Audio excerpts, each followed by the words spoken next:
بسم اللہ الرحمن الرحیم۔ ناظرین، یہاں پر ہم سورہ مریم کا رکوع نمبر 6 پڑھنے لگے ہیں، اور یہ ہمارا جتنا بھی سلیبس ہے 9th کلاس کا۔ اگر آپ کو کسی بھی ویڈیو کے حوالے سے مشکل ہو تو آپ کمنٹ کر سکتے ہیں، انشاءاللہ کمنٹ کا آپ کو رپلائی کیا جائے گا۔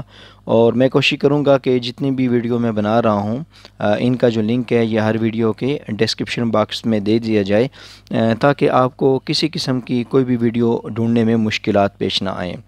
تو چلیں آئیں شروع کرتے ہیں۔ بسم اللہ الرحمن الرحیم۔ أَلَمْ تَرَ أَنَّا أَرْسَلْنَا الشَّيَاطِينَ عَلَى الْكَافِرِينَ تَؤُزُّهُمْ أَزًّا؟ کیا آپ نے نہیں دیکھا کہ بے شک ہم نے شیطانوں کو کافروں پر چھوڑ رکھا ہے، تَؤُزُّهُمْ أَزًّا، جو ان کو خوب اکساتے رہتے ہیں۔ یعنی اللہ تبارک و تعالی فرما رہے ہیں کہ یہ جو شیاطین ہیں یہ کافروں کو اور زیادہ اکساتے ہیں کہ وہ برے کاموں میں مشغول رہیں۔ فلا تعجل علیہم، لہٰذا آپ ان کے لیے جلدی نہ کریں۔ یعنی نبی کریم صلی اللہ علیہ وسلم کو خطاب ہے کہ آپ ان کے لیے عذاب کی دعا کرنے میں جلدی نہ کریں۔ انما نعد لهم عدا، ہم خود ہی ان کے دن گن رہے ہیں۔ یوم نحشر المتقین الی الرحمن وفدا، جس دن ہم جمع کریں گے پرہیزگاروں کو رحمان کے پاس وفدا، مہمان بنا کر۔ وَنَسُوقُ الْمُجْرِمِينَ، اور ہم مجرموں کو ہانکیں گے یا دھکیلیں گے، الی جہنم وردا، جہنم کی طرف، وردا پیاسے کر کے، یعنی ان کی شدت پیاس اتنی زیادہ ہوگی کہ ان کو پیاس کی طلب ہو رہی ہوگی، لیکن پھر بھی ان کو پانی نہیں دیا جائے گا۔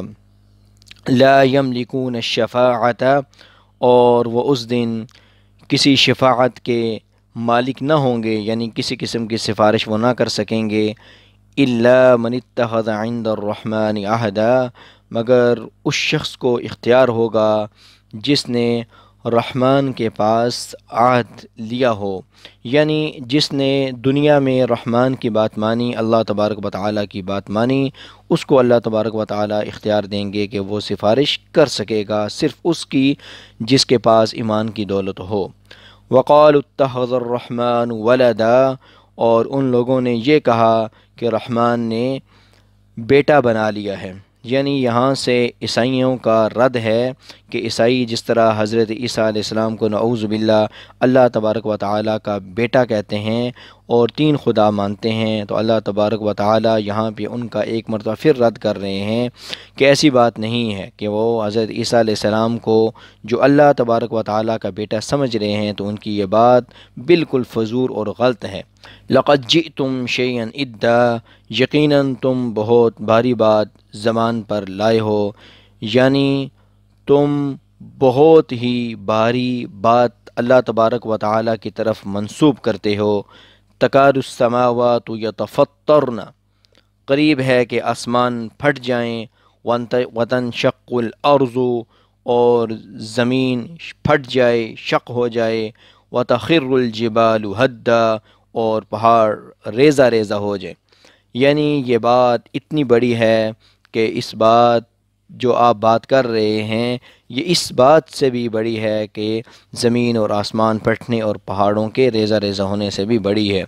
ان دعوا للرحمن ولدا، یعنی کہ اس لیے پھٹ جائیں کہ انہوں نے رحمان کے لیے اولاد کا دعویٰ کیا۔ یعنی یہ بات اتنی بڑی ہے، جس طرح کہ اللہ تبارک و تعالیٰ نے اس کی ایک تمثیل بیان کی کہ یہ پہاڑوں اور زمین اور آسمان کے پھٹنے سے بھی بڑی بات ہے۔ وما ينبغي للرحمن ان يتخذ ولدا، اور رحمان کے لیے یہ بات مناسب نہیں ہے کہ وہ اپنی اولاد بنائے۔ ان کل من فی السماوات والارض، اور آسمان اور زمینوں میں جو کچھ بھی ہے، الا آتی الرحمن عبدا، مگر وہ رحمان کے پاس بندہ کی حیثیت سے حاضر ہوگا۔ یعنی یہ جتنے بھی انسان ہیں یہ اللہ تبارک و تعالیٰ کی اولاد نہیں ہیں بلکہ اس کی مخلوقات ہیں۔ لقد احصاہم وعدہم عدا، اور اللہ تبارک و تعالیٰ نے ان کا احاطہ کر رکھا ہے اور انہیں خوب اچھی طرح گن رکھا ہے۔ یعنی یہ جتنے بھی انسان اللہ تبارک و تعالی نے پیدا کیے ہیں، اللہ تبارک و تعالی کو ان سب کا اچھی طرح پتہ ہے کہ کون سی مخلوقات کہاں کس وقت پیدا کی گئی ہیں۔ وَكُلُّهُمْ آتِيهِ يَوْمَ الْقِيَامَةِ فَرْدًا، اور ان میں سے ہر ایک قیامت کے دن اس کے پاس اکیلا آئے گا۔ ان الذین آمنوا، بے شک جو لوگ ایمان لائے، وعملوا الصالحات، اور نیک اعمال کیے، سیجعل لهم الرحمن ودا، ان قریب ان کے لیے رحمان محبت پیدا فرما دے گا۔ فإنما یسرناہ بلسانک، ہم نے بے شک اس قرآن مجید کو آپ کی زبان میں آسان فرما دیا، لتبشر بہ المتقین، تاکہ آپ متقین پرہیزگار لوگوں کو خوشخبری سنائیں، وتنذر بہ قوما لدا، اور آپ جھگڑالو قوم کو ڈرائیں۔ وَكَمْ أَهْلَكْنَا قَبْلَهُمْ مِنْ قَرْنٍ، اور ہم نے اس سے پہلے کتنی ہی قوموں کو ہلاک کیا ہے۔ هَلْ تُحِسُّ مِنْهُمْ مِنْ أَحَدٍ، کیا آپ ان میں سے کسی ایک کو بھی محسوس کرتے ہیں؟ یعنی جتنی قوموں کو ہم نے ہلاک کیا ہے، کیا آپ کو ان کے بارے میں کوئی معلوم ہے، کوئی پتہ ہے کہ کہاں کس جگہ وہ ہلاک ہوئے؟ او تسمع لهم رکزا، یا کسی کو کوئی آہٹ بھی سنتے ہیں؟ یعنی ان کی آواز، ان کا نام و نشان ہم نے مٹا دیا ہے۔ اور یہ جو لوگ ہیں جو اللہ تبارک و تعالیٰ کی طرف اولاد کا دعویٰ کر رہے ہیں، ہم اسی طرح ان کو بھی ہلاک کر سکتے ہیں، لیکن ہم ان کو مول دے رہے ہیں کہ یہ اللہ تبارک و تعالیٰ کی طرف اولاد منسوب کرنے سے باز آ جائیں۔ تو الحمدللہ ناظرین، ہم نے سورہ مریم یہاں مکمل کر رہی ہے۔ سورہ مریم کے 6 رکوع ہیں، ہم نے ہر رکوع کو ایک ایک ویڈیو کے اندر بیان کیا ہے، اور اسی طرح پہلے رکوع کے اندر ہم نے سورہ مریم کا تعارف پیش کیا ہے، اور اس کے بعد ہماری جو 8ویں جو ویڈیو ہوگی اس کے اندر انشاءاللہ ہم سورہ مریم کی جو مشق ہے، ایکسرسائز ہے، وہ انشاءاللہ کریں گے۔ اور جس طرح کہ میں نے پہلے کہا کہ میں کوشش کروں گا کہ تمام ویڈیوز کے ڈسکرپشن باکس میں جو ویڈیوز ہیں ان کا لنک آپ کو دے دوں، تاکہ آپ تک وہ ویڈیو بآسانی پہنچ سکیں۔ اللہ حافظ، السلام علیکم ورحمۃ اللہ وبرکاتہ۔